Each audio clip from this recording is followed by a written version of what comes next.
যে মহিলা নিজের স্বামীকে সন্তুষ্ট করতে পারে না, একটা স্বামীর মনোতুষ্টি করতে পারে না, স্বামীকে শ্রদ্ধা জানাতে পারে না, আল্লাহর জান্নাত তার জন্য হারাম। দেশের 12 কোটি মানুষকে তিনি কি সম্মান দিবেন? স্বামীর সম্মান যার কাছে নাই, স্বামীর মর্যাদা যার কাছে নাই। সুতরাং আজকে টেলিভিশনে যতই বক্তৃতা করেন, টেলিভিশন আজকে আপনার মিডিয়া আপনার হাতের মুঠায়, কিন্তু চিরকাল এই অবস্থা থাকবে না। পণ্ডিত জওয়াহরলাল নেহেরু একবার পাগলা গারদে গিয়েছিলেন, কি বলে এটাকে, মেন্টাল হসপিটাল। তো পাগলেরা পণ্ডিত নেহেরুকে দেখছে মাথায় কেস্টে টুপি, শেরওয়ানি, চশমা জামা, হাতে ছড়ি, দেখতে তো মানানসই সুপুরুষ। পাগলেরা বলছে তুমি কে গো? উনি বলছেন আমাকে চেনো নাই, আমি হচ্ছি ভারতের প্রধানমন্ত্রী পণ্ডিত জওয়াহরলাল নেহেরু। পাগলরা বলছে ও এই কথা। আমরা যখন এই পাগলা গারদে আসছিলাম, এই তোমার মতো এরকম লম্বা লম্বা কথা আমরাও বলেছি, থাকো কিছুদিন আমাদের সাথে, তোমার মাথাও ঠান্ডা হয়ে যাবে। সুতরাং মাথা তো এখন খুব গরম। বিরোধী দলের নেত্রী, দেশ নেত্রী বেগম খালেদা জিয়াকে ত্রাণ সামগ্রী বিতরণ করতে না দিয়ে এলাকার লক্ষ লক্ষ মানুষকে, বনি আদমকে বঞ্চিত করেছেন আপনি। এদেশের বর্ষিয়ান জননেতা যিনি রাজনীতি করেছেন আপনার বাবার সাথে, সেই পিতৃতুল্য মর্যাদা সম্পন্ন নেতা অধ্যাপক গোলাম আজমকে মিরপুরে ত্রাণ সামগ্রী বিতরণ না করতে দিয়ে গোলাম আজমের সাথে বেয়াদবি করেছেন। আপনার এই বেয়াদবির শাস্তি আপনাকে পেতে হবেই হবে। আজ স্পষ্ট করে বলি, বাংলাদেশে বলা হয় শিবির রক কাটে, বলে না? এদেশের দেশ পরিচালনার শীর্ষস্থানে বসা এমন এক ব্যক্তির সঙ্গে আমার কথা হচ্ছিল। তিনি বললেন শিবির তো রক কাটে। আমি বললাম আপনি দেখছেন? কয় না, আমার তো দেখার কথা না। জানলেন কি করে? বলল যে পত্র পত্রিকায় লেখে, সব পত্রিকায় আসে সমানে রক কাটে। আমি বললাম পত্রিকার সকল কথা কি আপনি বিশ্বাস করেন? কয় সব পত্রিকায় লেখে, যখন বিশ্বাস না করে যাই কই। আমি বললাম তাহলে তো পত্রিকায় সব কথাও লেখে বর্তমান সরকার অযোগ্য, অথর্ব, অদক্ষ, দেশ চালাইতে পারে না, এটাও বিশ্বাস করেন? বেচারি আটকে গেল, জবাব দিতে পারলো না। এই কথাটা কেন মাথায় ঢোকে না? একটা মানুষের রক কাটা সহজ না গুলি করে মারা সহজ? কোনটা সহজ? যেখানে অস্ত্র পাওয়া যায়, লাখ লাখ অস্ত্র পাওয়া যায় চিরবাবের মতো, সেইখানে একটা মানুষ ঠাইসা ধরিয়া তার রক্তটা কাটতে তো সময় লাগে, সে চিৎকার মারতে পারে, লোকজন ডাকতে পারে, রক কাটতে কেন গুলি করে তোমার রিবেতে পারে? সুতরাং আসল কথা হলো, শিবিরের মতো একটা পবিত্র ছাত্র সংগঠন থেকে গোটা নতুন প্রজন্মকে মাহরুম করার জন্য এই অপপ্রচার শুরু হয়েছে। মুসলমান ভাইয়েরা, এজন্য আমি বলতে চাই, আমার ভাইদেরকে বলতে চাই, তোমরা একটুখানি যাদের বিরুদ্ধে লেগেছো, একটুখানি যায়া দেখো রাতের আধারে এই ছেলেগুলি কি করে, ওদের রিপোর্ট দেখো। কোরআন শরীফ কয়বার পড়তে হয় তার রিপোর্টে লিখে দিতে হয়, নামাজ 5 ওয়াক্ত পড়ে কিনা লিখতে হয়। আমি জিজ্ঞেস করি চট্টগ্রামবাসীদের কাছে, শিবির এই চট্টগ্রামের এত বড় বিরাট শহরে কোন দোকানে বাকি খাইয়া পয়সা দেয় নাই? একজন বলুন। কার মেয়ের দিকে খারাপ চোখে তাকায়ছে এবং মেয়ে হাইজাক করেছে? কাকে গুলি করেছে? একটু খোঁজ নিয়ে, ওরা জানে না, এইরকম খোঁজ নিয়ে দেওয়ালের কাছে গিয়ে কান লাগাই দেখেন, কলেজের ভার্সিটির এই ছেলেগুলি, ওরা কোরআন সরাসরি পড়ে নাই, বাংলায় কোরআন হাদিস বুঝেছে, রাত্রি বেলায় কিভাবে আল্লাহর দরবারে কান্দে, কিভাবে তাহাজ্জুদের নামাজ পড়ে, আর কিভাবে ওদের কলিজার, ওদের ভাই 70টি নেতার কর্মী শাহাদাতের নাজরানা আল্লাহর দরবারে পেশ করেছে পর্যন্ত।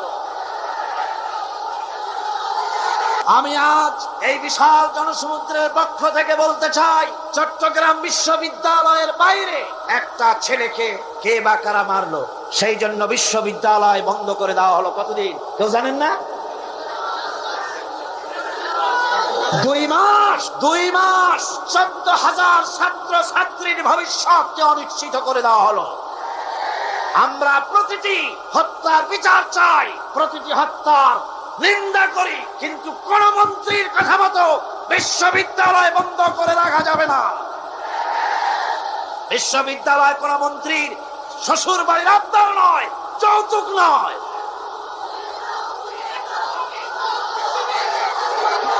আজ চট্টগ্রামে বিবেক সম্পন্ন লোকদের কাছে আমি আপিল করে গেলাম, বিশ্ববিদ্যালয়কে খুলে দিতে হবে। এই 14,000 ছাত্র ছাত্রীদের ভবিষ্যৎকে জলাঞ্জলি দেওয়া যাবে না। আপনারা একটা কথা শোনেন, পৃথিবীতে দেশ শুধু বাংলাদেশ না, আরো দেশ আছে না? সন্ত্রাসের কারণে ভারতের ইউনিভার্সিটি বন্ধ হয়েছে বছরে কয়দিন? কোন ইউরোপে কয়দিন, আমেরিকায় কয়দিন, বাংলাদেশে বন্ধ হয় কেন? আর কারণ পেঁয়াজ রসুন যেমন এখন ভারত। চট্টগ্রামের তাফসীরের কোরআন মাহফিলের পক্ষ থেকে গোটা দেশবাসীকে আহ্বান জানাই, আলেম ওলামাদের প্রতি বলি, আপনাদের পায়ে ধরি, ওলামা হাজারাত, পীর সাহেব কেবলার আপনাদের পায়ে ধরি, আল্লাহর রাস্তায় ঐক্যবদ্ধ হন, ইসলামী আন্দোলনের বিরুদ্ধে ফতোয়া দিবেন না। এটি আত্মঘাতী কাজ। নিজেদের সর্বনাশ নিজেরা করছেন, নিজেদের পায়ে নিজেরা কুড়াল মারতেছেন। এরপরে আমি যুবকদের জন্য বলবো, যুবকরা তোমরা যারা মাহফিলে এসেছো, মাহফিলে যুবকরাই বেশি আসে আলহামদুলিল্লাহ। এই জন্য মাহফিলে লোক ঠেকাবার জন্য কত যে চেষ্টা, তাদের চেষ্টার কোনো অবধি নাই। এই আমি আমার বিরুদ্ধে 1989-90 দুইটা বছর যা জ্বালানো হয়েছে, যেখানে যাই আমি যাওয়ার আগে হযরত হরতাল শরীফ আইসে হাজির, 144 ধারা হাজির। তো মাহবুদের মেহেরবানি, জনগণ কোরআনের পাগল, বাংলাদেশের জনগণ যেখানে 144 দিয়েছে সরকার, জনগণ সেখানে 288 বানাই দিছে। এক পত্রিকায় দেখলাম সেখানে লিখেছে হরতালও সফল, তাফসীরও সফল। তা আবার কেমনে? তারপরে দেখলাম উনি নিজেই লিখছেন, তিনি আবার এখনকার সরকারের একজন মন্ত্রীও, প্রতিমন্ত্রী। তিনি লিখছেন সেখানে যে সাইদি যেখানে যায় হরতালের ডাক দেওয়া হয়। তো হরতালের ডাক দেওয়া হলো পরে স্কুল বন্ধ, কলেজ বন্ধ, মাদ্রাসা বন্ধ, দোকানপাট বন্ধ, কারখানা বন্ধ। সন্ধ্যার দিকে কারো কোনো কাজ নাই, সব তাফসীরে হাজির। তো দুটোই সফল হলো। কোরআনের পাগল থেকে, কোরআনের পাগলদেরকে কোরআন থেকে বঞ্চিত করা, দূরে রাখা ওদের সবচাইতে বড় ভয়। বুড়ারা ওরাই যাবে মাহফিলে, যুবকরা যায় কেন? ওদের চিন্তা যে আমাদের পুকুরের জিয়ানো মাছগুলি সব তো নিয়ে গেল, ঠেকাইতে পারবে না। এই যুবকদের শরীরের ভিতরে রক্ত কার? না না, আল্লাহর রক্ত না, আন্দাজে কথা কইেন না। এই যুবকদের মধ্যে রক্ত হিন্দুর রক্ত নয়, সূর্য সেনের এক ফোঁটা রক্ত নয়, রবীন্দ্রনাথের রক্ত নয়। এই কোটি কোটি মুসলমান যুবকের ভেতরে রয়েছে শাহ মখদুম, শাহ আমানতের রক্ত, হাজী শরীয়তুল্লাহর রক্ত রয়েছে, হাজী নিসারউদ্দিনের রক্ত, তিতুমীরের রক্ত রয়েছে। সুতরাং এই মুসলমান যুবকদেরকে ইসলামের রাস্তা থেকে সরিয়ে দেওয়া যাবে না। যুবকদের বলি, আল্লাহর দ্বীন কায়েমের জন্য ঐক্যবদ্ধ হতে হবে। বাংলাদেশ আল্লাহর জমিন, কোরআনের আইন এখানে প্রতিষ্ঠার জন্য যুবকদের বলি, ইসলাম শেখো, কোরআন শেখো, চরিত্র বানাও। When character is lost, everything is lost.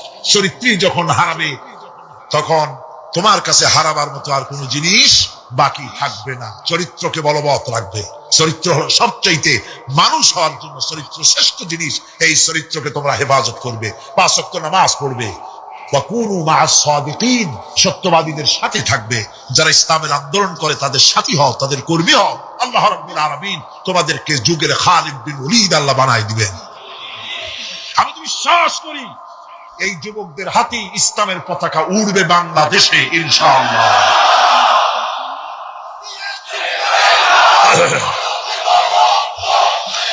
এই যুবকদের কথাই আল্লাহ পাকের নবী বলেছেন। নবীজি বলেছেন, কিয়ামতের দিন যেদিন কোনো ছায়া থাকবে না, আল্লাহর আরশ ব্যতীত আরশের ছায়া ছাড়া কোনো ছায়া থাকবে না, ওই দিন আরশের নিচে 7 শ্রেণীর লোকেরা জায়গা পাবে। ওর ভিতরে হবে এক শ্রেণী হবে ওয়াশাবুন নাশা ফি ইবাদাতিল্লাহ, ওইসব যুবক যারা রাত কাটিয়েছে আল্লাহর ইবাদত করে, চোখের পানি ফেলেছে, তাদের জন্য জান্নাত যুবকদের জন্য। আমি আগেও বলেছি, বুড়োরা কেউ ভেস্তে যাবে না, চিন্তা করে কোনো লাভ নাই। কালো মানুষ আর বুড়া মানুষ ভেস্তে যাবে না, কোন মৌলভী সাহেবের ফতোয়া নয়, স্বয়ং রাসূলুল্লাহ বলছে। এখন তো বুড়া মানুষেরা মহা মুসিবতে পড়ছে।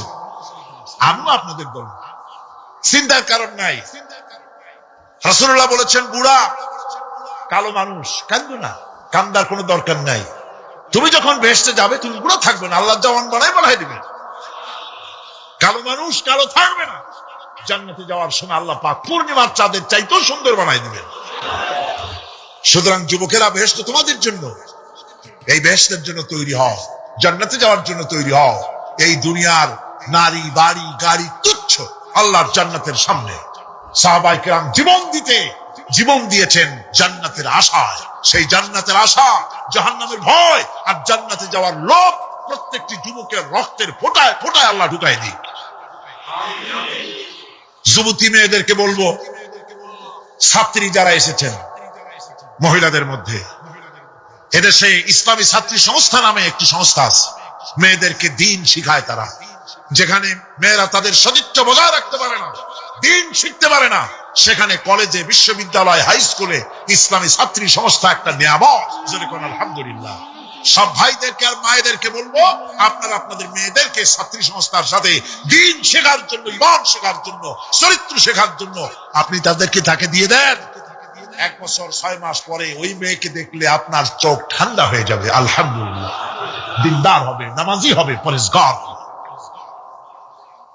এরপরে যুবকদের কথা বললাম, যুবতী মেয়েদের কথা বললাম, এখন বলবো আমি সরকারি অফিসারদের কথা। সরকারি অফিসার যারা, প্রশাসনিক দায়িত্বশীল যারা, তারা হচ্ছেন আমাদের সবচেয়ে নিকটতম লোক। তারা জনগণের খেদমত করছেন। আলহামদুলিল্লাহ কর, সকলে করেন আলহামদুলিল্লাহ। আমি দোয়া করি তাফসীরের মাহফিলের পক্ষ থেকে সরকারি অফিসার যারা, ম্যাজিস্ট্রেট আছেন, জজ আছেন, ডিসি আছেন, এনডিসি আছেন, এডিসি আছেন, টিএনও আছেন, সর্বস্তরের সচিব থেকে শুরু করে দারোগা পর্যন্ত সর্বস্তরের প্রশাসনিক দায়িত্বশীল ব্যক্তিবর্গকে আল্লাহ রাব্বুল আলামিন ঈমানী যোগ্যতার সাথে সরকারি দায়িত্ব পালনের তৌফিক দিন। তবে একটা কথা বলবো, আপনি যে দায়িত্বে আছেন, আপনি সরকারকে খুশি করার জন্য অবৈধ কাজে লিপ্ত হবেন না। আপনার বিবেক যদি বাধা দেয়, বিবেককে ফাঁকি দিয়ে অন্যায় কাজে হাত দিবেন না। এক শ্রেণীর লোক আছে, যে সরকার আছে সেই সরকার কি বলে, আপনার জন্য আমরা তো অপেক্ষা করতেছিলাম। এরা হলো বীরবলের মতো। সম্রাট আকবরের নাম মনে আছে না আপনাদের? তার কত রত্ন ছিল দেখছেন? কেউ কয় 5 রত্ন, কেউ কয় 6 রত্ন। ইতিহাস ভুলবেন না, ইতিহাস মনে রেখেন। নবরত্নের 1 রত্ন ছিল, নাম হলো বীরবল। সম্রাট বাজারে গিয়েছে, তরকারি দেখতে গিয়ে বেগুন চোখে পড়েছে। বেগুন দেখে খুব লক্ষ্য করে দেখছে। বীরবল বলছে, জাহাপানা খুব পছন্দ নাকি? কয় দেখতে তো খুবই সুন্দর। বীরবল বলছে, জাহাপানা এই যে বেগুন, এটার নাম হচ্ছে বাগুন, অর্থাৎ এর অনেক গুণ। এটা যদি ভর্তা করে খান, আপনার মাথার চুল কখনো উঠবে না। এটা যদি ভাজি করে খান, আপনার স্বাস্থ্য ক্রমেই ভালো হবে। এটা যদি আপনি তরকারি মাছের সাথে মিলায় খান, আপনার রাজত্ব আরো দীর্ঘায়ু হবে। এই রকমের অনেক ফজিলত বয়ান করল। তারপরে বলে, ঠিক আছে কেন? ওগুলি কেনা হইলো, ভুক রান্না হইলো, জন্মের খাওয়া খাইলো আকবর।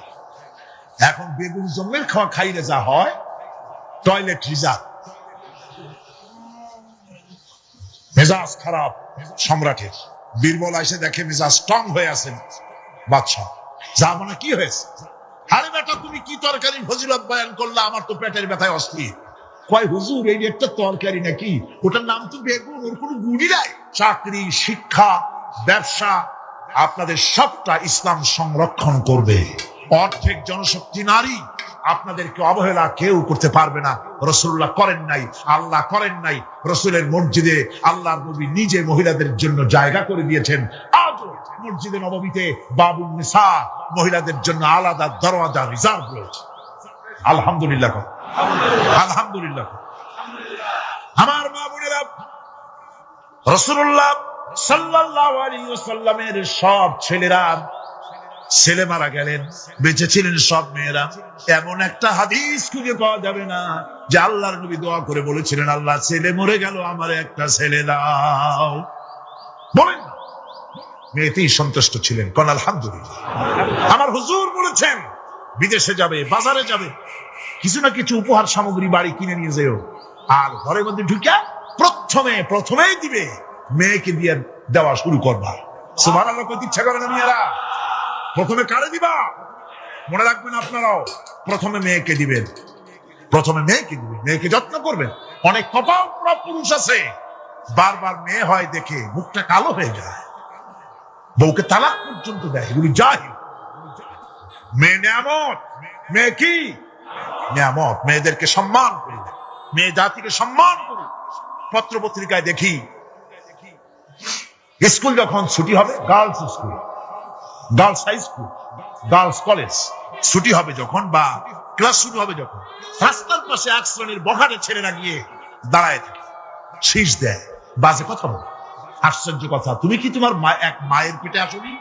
তোমার মা নাই, তোমার বোন নাই, তুমি অন্য মেয়েদের দিকে তাকায়া তাকে উত্তক্ত করো, তোমার লজ্জা করে না?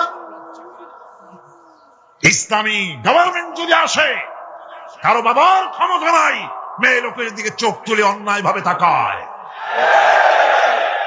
আজ এসিড মারে, কোন শাস্তি হয় না।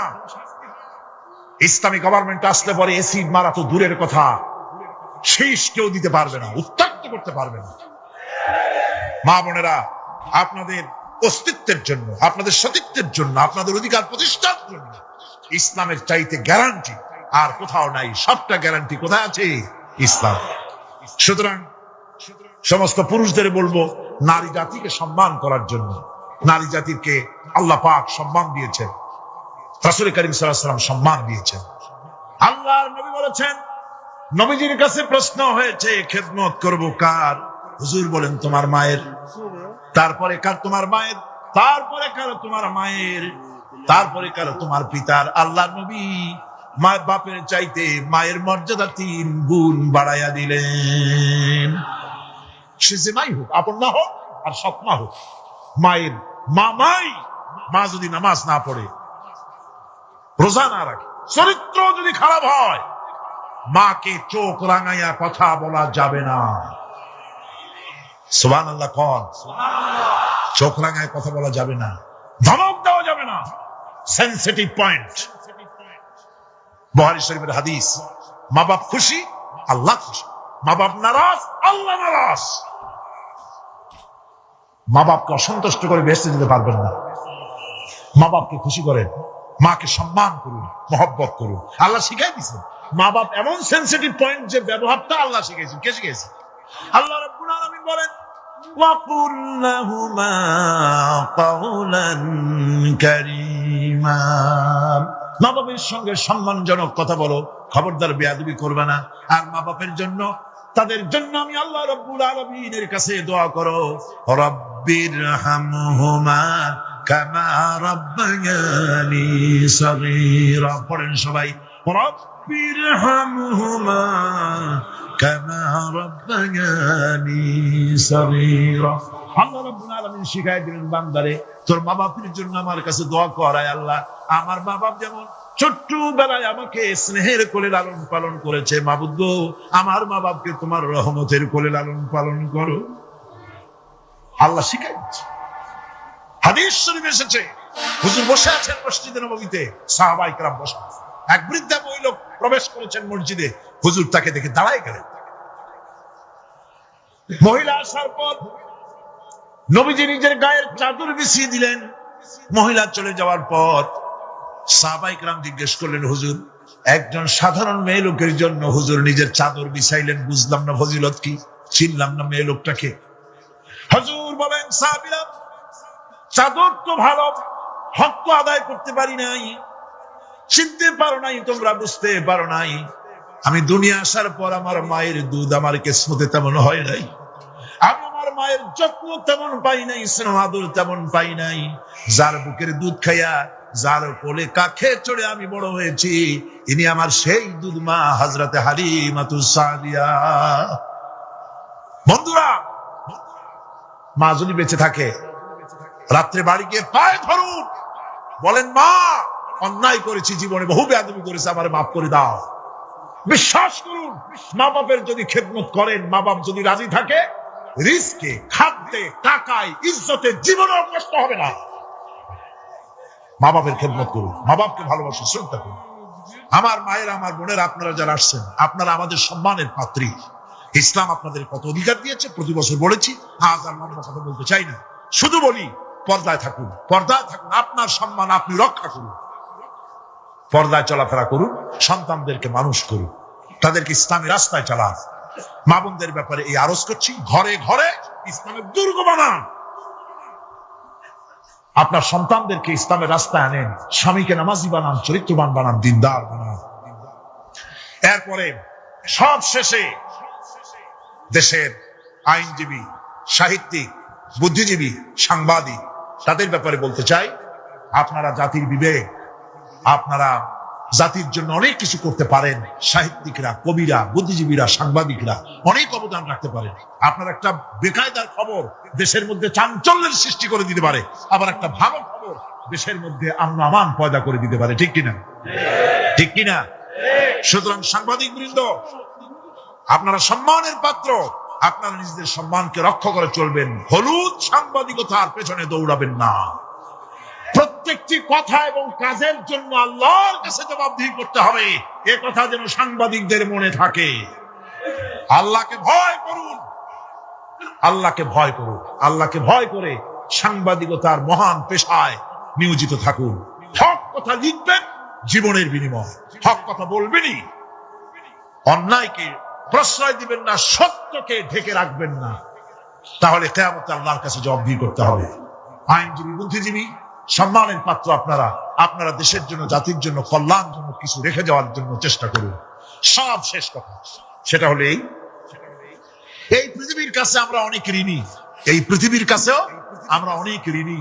এই পৃথিবীতে পৃথিবীর ফল খাই, ভাত খাই, মাছ খাই, পনির খাই, তরকারি খাই, দুধ খাই, গোশ খাই, এই পৃথিবী থেকে উৎপাদিত। সুতরাং এই পৃথিবীর কাছেও আমরা ঋণী আছি। মূল ঋণী তো আল্লাহর কাছে। মূল ঋণী কার কাছে? আল্লাহ পাকের কাছে।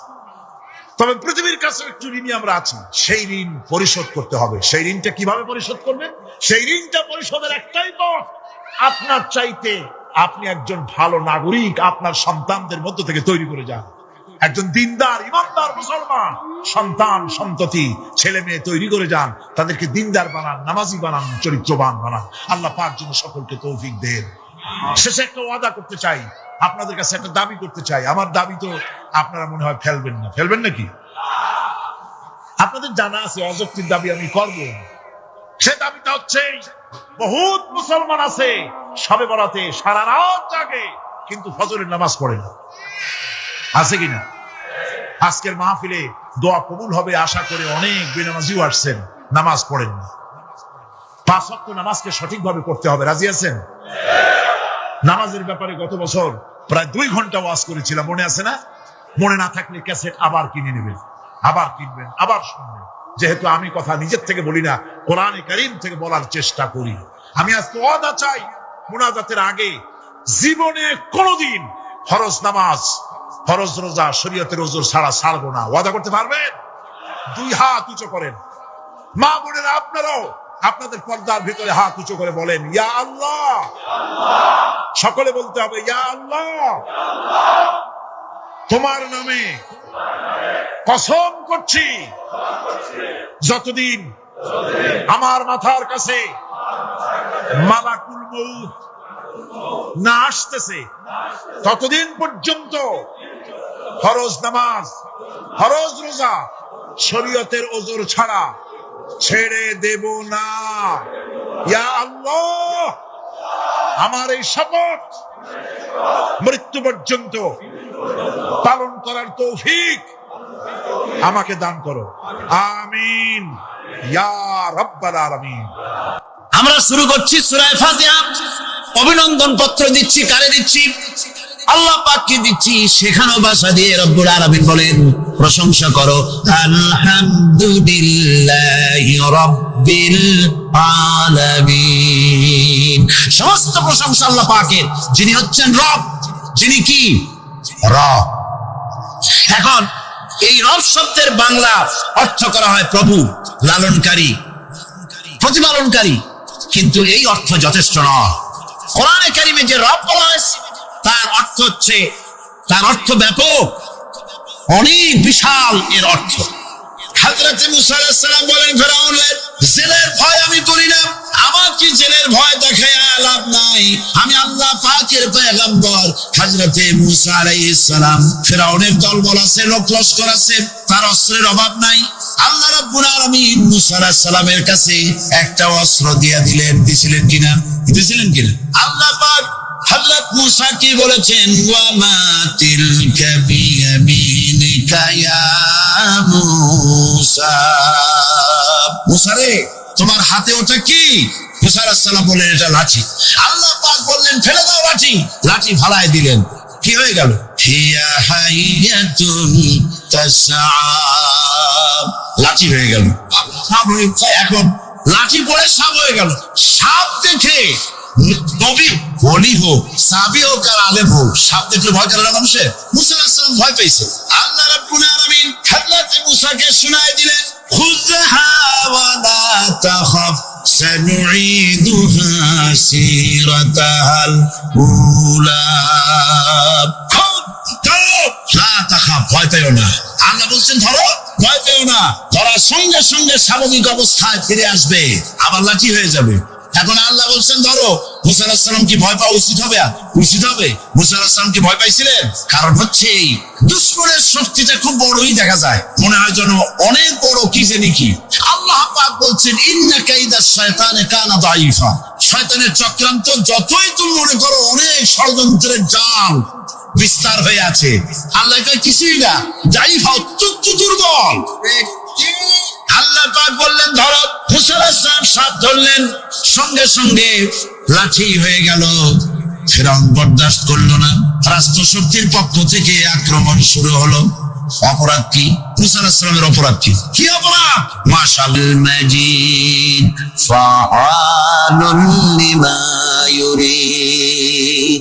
আমার আল্লাহ হচ্ছেন তিনি যিনি ক্ষমাশীল, যিনি দয়াবান, যিনি বান্দাকে মহব্বত করেন, যিনি হচ্ছেন আরশে আসিমের মালিক।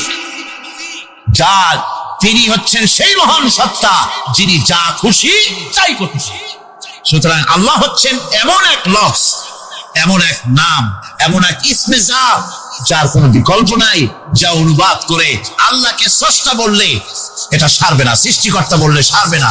আল্লাহ পাকের নামের বিরাট বিশাল ব্যাপক অর্থ রয়েছে। সুতরাং আল্লাহকে আল্লাহই বলতে হবে। আল্লাহকে কি বলতে হবে?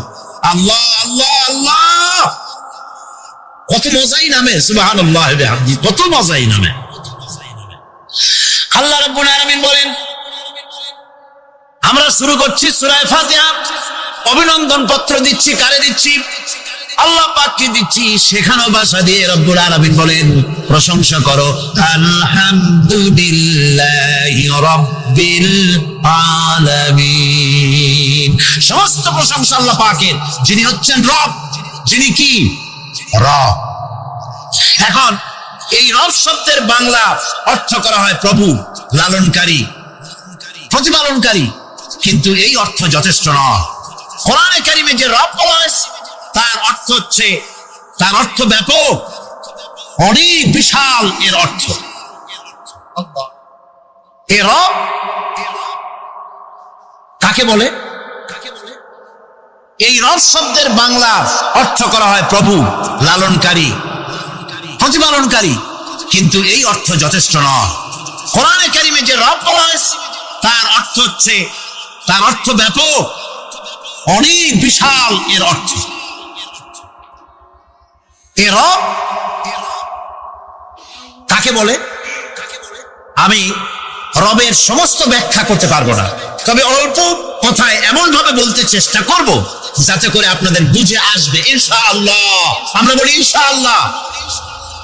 এখন আপনারা যদি আমাকে প্রশ্ন করেন যে অত কথা বুঝি না, এক লাইনে এক বাক্যে বুঝায় দেন রব কাকে বলে, তাহলে আমি কথাটা এইভাবে বলবো, যাহার যখন যে জিনিসের যতটুকু প্রয়োজন তাহাকে তখন সেই জিনিস ফরিয়াদ করার আগে যিনি পৌঁছে দেন তার নাম হচ্ছে রব।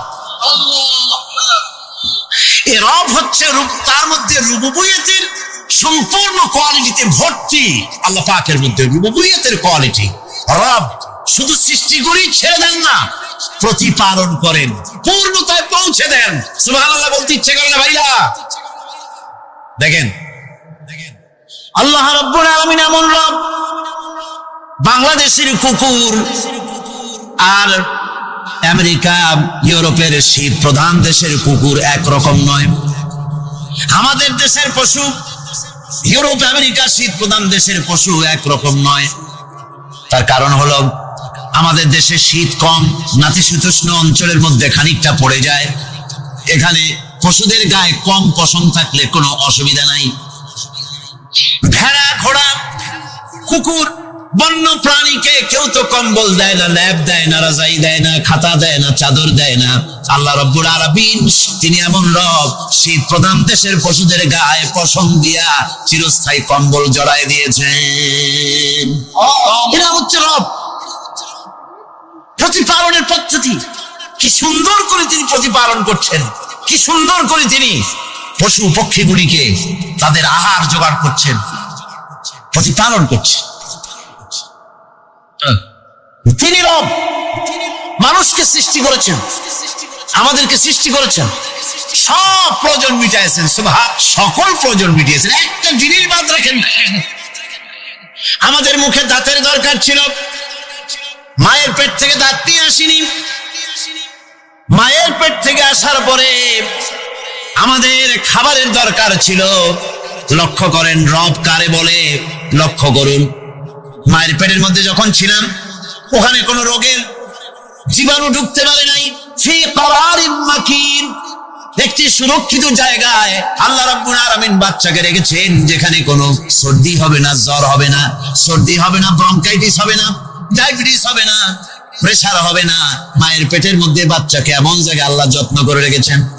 এই বাচ্চা যখন মায়ের পেট থেকে বেরিয়ে এলো তখন তার পরিবেশ অত্যন্ত খারাপ। এখানে পলিউশন আছে, এখানে কার্বন ডাই অক্সাইড আছে, এখানে বিষাক্ত হাওয়া আছে, এখানে দূষিত আবহাওয়া রয়েছে। প্রতি মুহূর্তে রোগ তাকে হামলা চালাতেছে। এই রোগের থেকে সে বাচ্চা বাঁচবে কি করে? এজন্য রব্বুল আলামিন তিনি এমন রব, মায়ের বুকের মধ্যে যে খাবার তৈরি করলেন বাচ্চার, ওই খাবারের মধ্যে বাচ্চার ওষুধ আল্লাহ পাক বানায়া দিলেন। মায়ের বুকের দুধ শুধু দুধ নয়, এটা ওষুধ। সুবহানাল্লাহ। এটা খাদ্য, এটা ওষুধ, এটা ভিটামিন, এটা ক্যালসিয়াম, এটা কার্বোহাইড্রেট, যা দরকার বাচ্চার জন্য সব আল্লাহ মায়ের দুধের মধ্যে দিয়ে দিলেন। যতক্ষণ বাচ্চা পেটে ছিল দুধ ছিল ঘন, যখন বাচ্চা মায়ের পেট থেকে বেরিয়ে এলো দুধটা হয়ে গেল পাতলা। এই পাতলা দুধটা খাবে, ওষুধ আছে এর মধ্যে, ভিটামিন আছে, খাইতে যেন বিশ্বাস না হয় একটু মিষ্টি দিয়ে দিলেন আল্লাহ, যাতে বাচ্চা মুখ ফিরায় না নেয়, সেজন্য খাইতে চায়। তারপরে যখন বাচ্চার হাড্ডি খেতে হবে, মাছ খেতে হবে, গোশ খেতে হবে, দুধের আর দরকার নাই। তার শরীরের ভিতরে রেজিস্ট্যান্স, রোগ প্রতিরোধক শক্তি তৈরি হয়েছে। এখন আরো ভালো খাবার দরকার। আল্লাহ রাব্বুল আলামিন মায়ের দুধকে শুকায় দিলেন, চুষলে আর পাওয়া যাবে না, দুধ শুকায় গেছে। এখন বাইরের খাবার খেতে হবে। আসছিল যখন বুকে দাঁত ছিল না, বাইরে যখন এলো দাঁতের যখন দরকার হলো, কোন আল্লাহর বান্দা কি আল্লাহর কাছে দরখাস্ত করেছেন যে আল্লাহ আমার কয়েকখান দাঁত দাও, দাঁত ছাড়া আমি চাবাই কেন? এই সবগুলি দাঁত কে সেট করে দিলেন? রব্বুল আলামিন দাঁতগুলিকে সেট করে দিন। মুখের মধ্যে দাঁত এসে গেল। আল্লাহ রাব্বুল আলামিন শরীরটাকে সাজিয়ে গুছিয়ে, হিউম্যান বায়োলজি যাকে বলা হয়, এই শরীরকে যে সুন্দর করে আল্লাহ পাক তৈরি করলেন বলে শেষ করা যাবে না, কত সুন্দর করে আল্লাহ পাক বানিয়েছেন। আপনার মাথার ভিতরে সেল তৈরি করা হলো, ব্রেন তৈরি করা হলো। এই ব্রেনটা শুকনো জায়গায় রাখা হয় নাই। শুকনো জায়গার মধ্যে ব্রেনটা যদি থাকতো, নড়াচড়া করে আপনার ব্রেনের যে টেকনোলজি আল্লাহ পাক ইউজ করেছেন সেটা অসুবিধাগ্রস্ত হতো। এই জন্য ক্রিম যেভাবে পানির মধ্যে ভাসা থাকে, পানির মধ্যে ভাসমান ক্রিম, মাখন যেভাবে রাখা হয়, সামান্য পানির মতো করে এর ভিতরে ব্রেনটাকে রাখা হয়েছে। এই ব্রেনের ভিতরে, ব্রেন হচ্ছে পৃথিবীতে কম্পিউটার, আজকের পৃথিবীর শ্রেষ্ঠ আবিষ্কার। কিন্তু মানুষের মাথায় যে কম্পিউটার আল্লাহ পাক দান করেছেন, এই কম্পিউটারের সামনে দুনিয়ার কম্পিউটার এতিম। এবার লন্ডন গিয়েছিলাম, প্রত্যেক বছর 1.5 মাস 2 মাস সময় পাই, কিন্তু আপনারা দোয়া করেছেন এখন পার্লামেন্টে সময় দিতে হয় বেশি। বিদেশের সফর কমে গিয়েছে, 10 দিনের জন্য গিয়েছিলাম। ওরা আমাকে একটা ডায়েরি দিল, সেই ডায়েরিটার ভিতরে ডিজিটাল ডায়েরি, এই ডায়েরির মধ্যে তারা বলল যে এরকম, এই যে কাগজটা আপনারা দেখতে পাচ্ছেন, এই রকমের কাগজের 10 লক্ষ পাতা লিখতে যত কাগজ লাগে, এরকমের 10 লক্ষ পাতার লেখা ছোট্ট এই ডায়েরিটার মধ্যে ঢুকাই দেওয়া যায়। 10,000 টেলিফোন নাম্বারের মেমোরিতে তুলে দেওয়া যায়। এটা হচ্ছে লেটেস্ট আবিষ্কার। কিন্তু আল্লাহ পাক মানুষের যে ব্রেনটা তৈরি করলেন, পৃথিবীতে যা আছে এ সব কিছু একটা মানুষের ব্রেনের মধ্যে, সমস্ত তথ্য, সমস্ত ফ্যাক্টস মানুষের মেমোরির ভিতরে ঢুকাবার পরেও আরো লক্ষ লক্ষ জায়গা বাকি থেকে যাবে, শূন্য থেকে যাবে, যা পূরণ হওয়ার নয়। এত বিশাল মেমোরি আল্লাহ পাক তার মানুষের মাথার মধ্যে তৈরি করে দিয়েছেন। সুবহানাল্লাহ বিহামদি। দেখুন অবস্থাটা কি। আল্লাহ তার মানুষকে কিভাবে, রব কাকে বলে, রব কারে বলে, সুবহানাল্লাহ বিহামদি। চোখের সামনে রাস্তা দিয়ে চলতে গিয়ে চোখের সামনে সাপ দেখলেন, চোখ দেখার কাজ করেছে। চোখ কি করেছে? দেখার কাজ করেছে। এখন কি করবেন? চোখ কিন্তু দেখে বসে থাকে নাই, চোখ দেখা মাত্রই ট্রান্সমিট করেছে ব্রেনকে। ব্রেন সাথে সাথে অ্যাকশন নিতে বলেছে হাতকে আর পাওকে। হাতে লাঠি থাকলে পিটাও, লাঠি না থাকলে পাকে বলেছে দৌড় মারো। এই যে সাপ দেখলো, চোখ এটাকে পাঠাই দিল ব্রেনকে, ব্রেন পাঠাই দিল অ্যাকশনে হাতে আর পায়ে। এতে কিন্তু 1 সেকেন্ড সময় লাগে নাই, 1 সেকেন্ডের কয়েক লক্ষ ভাগের 1 ভাগের ভিতরেই মানুষ অ্যাকশনে এসে গিয়েছে। সুবহানাল্লাহ। এর নাম হচ্ছে রব। এর নাম কি? রব। তার অফুরন্ত সৃষ্টি মানুষের হার্ট তৈরি করেছেন, চোখ তৈরি করেছেন। চোখে কিন্তু আমরা নেগেটিভ দেখি, চোখে আমরা কি দেখি? নেগেটিভ দেখি। এই নেগেটিভটা চোখ ক্যাচ করে ব্রেনের ভিতর থেকে পজিটিভ হয়ে কে বের করে দেয়? সুবহানাল্লাহ বিহামদি। কানে অসংখ্য শব্দ শুনি, কিন্তু কোন শব্দ তো জড়ায় যায় না। অসংখ্য শব্দ আমরা শুনি, যেমন রেডিও ঘুরাচ্ছেন, 9 ব্যান্ড রেডিও অথবা এর থেকেও বেশি ব্যান্ডওয়ালা রেডিও। আপনি যখন ঘুরাচ্ছেন কোন সেন্টার ধরার জন্য, অনেক সময় 4-5টা সেন্টার জড়ায় যায় না? জড়ায় কিনা? 4-5টা সেন্টার জড়ায় যায়, সর্বনাশ হয়ে যায়, কোনটা থেকে কোনটা শুনবে। তো এইরকম করে আপনার কানের ভিতরে শব্দগুলি সব জড়াইয়া পাকাইয়া আপনার কানের মধ্যে একটা বিশ্রী আওয়াজ সৃষ্টি করে দিতে পারত। কে স্তরে স্তরে শব্দগুলিকে শোনার ব্যবস্থা করেছে? আপনার জিহ্বার ভিতরে হাজার রকমের স্বাদ গ্রহণ করার জন্য একটা জিহ্বায় এতগুলি টেস্ট নেওয়ার ক্ষমতা কে তৈরি করে দিলেন? আল্লাহ রাব্বুল আলামিন। সুবহানাল্লাহ বিহামদি। তিনি হচ্ছেন রব, যিনি মানুষের প্রতিপালন সৃষ্টি করেন এবং প্রতিপালন করেন, এমনি এমনি ছেড়ে দেন। এরপরে মানুষের সব প্রয়োজন তিনি মিটিয়েছেন। মানুষের জীবন ধারণের জন্য সব থেকে বড় প্রয়োজন পানি। সবচেয়ে বড় প্রয়োজন কি? পানি। জোরে কোন কি? পানি। জীবনের জন্য পানি এবং আর্দ্রতা, এই দুটি জিনিস অপরিহার্য, এছাড়া জীবন বাঁচবে না। আমরা দেখতে পাই সমুদ্র ভরা পানি মজুদ আছে। লক্ষ্য করেন, সমুদ্র ভরা পানি মজুদ আছে, নদী খাল বিল ভরা পানি মজুদ আছে, কিন্তু এটাই তো যথেষ্ট নয়। রব হচ্ছেন তিনি, যিনি এই বিশাল বিশাল পানির মজুদ থেকে বাতাসকে যিনি বলেন, যিনি প্রতিনিয়ত বাষ্পীয় আকারে পানিগুলিকে সমুদ্র থেকে উত্থিত করেন, পানিগুলিকে উত্থিত করেন মহাকাশে। আল্লাহ পাক বলেন, আল্লাহুল্লাযী আরসালার রিয়াহা ফাতুসিরু সাহাবা। বাষ্প হয়ে পানিগুলি আকাশে উত্থিত হয় এবং মহাকাশে যাওয়ার পর এই পানিগুলি, লবণাক্ত পানিগুলি আল্লাহর মেশিনে সেগুলি মিষ্টি হয়ে যায়। জোরে কোন সুবহানাল্লাহ। পানিগুলি মিষ্টি হয়ে গেল, ওই মিষ্টি পানি আল্লাহ রাব্বুল আলামিন নাজিল করে দিলেন। এবার বৃষ্টি কণা কণা হয়ে পড়লো, ফোঁটা ফোঁটা বৃষ্টি। আল্লাহ খুঁজে দেখলেন বৃষ্টির ফোঁটাগুলি পৃথিবীর প্রতিটি কণা তালাশ করে তৃষ্ণার্ত কণাগুলিকে আল্লাহ পাক ভিজাই দিলেন। সেই জন্য তার নাম হলো রব। তিনি হচ্ছেন রব, প্রয়োজন মিটান। পানি সবচেয়ে প্রয়োজন বেশি, সেই পানি আল্লাহ পাক এভাবে সরবরাহ করলেন। জমিনের চারিদিকে নদী নালা রেখেছেন, জমিনকে আর্দ্র করেছেন, জমিনের ভিতরের পানি মিষ্টি করেছেন। টিউবওয়েল মারলে পরে, পাম্প করলে পরে ভিতর থেকে মিঠা পানি আল্লাহ পাক বের করে দেন। সুবহানাল্লাহ। এই মিষ্টি পানির ব্যবস্থা করেছেন। এরপরে তিনি ওই আল্লাহ পাক মিষ্টি পানির ব্যবস্থা করে বৃষ্টির মাধ্যমে পৃথিবীতে ফসল উৎপাদনের ব্যবস্থা করে দিলেন। পাক কোরআনে কারীমের মধ্যে বলেছেন, ওয়াজআলনা মিনাল মাই কুল্লা শাইইন হাই। পানি দ্বারাই আমি সব বস্তুকে সজীব রাখি। বৈশিষ্ট্যের দিক থেকে পানির রয়েছে অনেক গুণ, আশ্চর্য গুণ। পৃথিবীর ৭৫% হচ্ছে পানি। আকাশ থেকে অর্থাৎ চাঁদ থেকে যখন চাঁদে ভ্রমণকারীরা যখন ছবি তুলেছে, তো সেই ছবিতে ব্লু রং এসেছে বেশি, সবুজ এসেছে কম। সবুজ হলো গাছপালা, আর ব্লু হচ্ছে পানি। সমুদ্রের পানির রং হচ্ছে নীল। মানুষের শরীরের ভিতরে ৬০% পানি, গাছের মধ্যে রয়েছে পানি। পানি ছাড়া পৃথিবীর বাঁচার কোনো পথ নাই। আবার দেখেন, প্রচন্ড শীতের কারণে, ঠান্ডার কারণে যেসব এলাকায় তাপমাত্রা হিমাঙ্কের নিচে এসে যায়, সেই সব দেশে সমুদ্রের পানি আর দরিয়ার পানিগুলি বরফ হয়ে যায়। এই বরফ যখন হতে থাকে, তখন পানি তার নিজের তাপকে নিচের দিকে ছুটতে থাকে। উপরের তাপ বরফ হয়ে যায় ঠান্ডা, আর নিচে তাপ বিচ্ছুরিত করে দিয়ে পানির ভিতরে যত জলজ প্রাণী আছে আর উদ্ভিদ আছে, সবগুলিকে বাঁচায় রাখার ব্যবস্থা আল্লাহ রাব্বুল আলামিন এভাবে করে থাকে।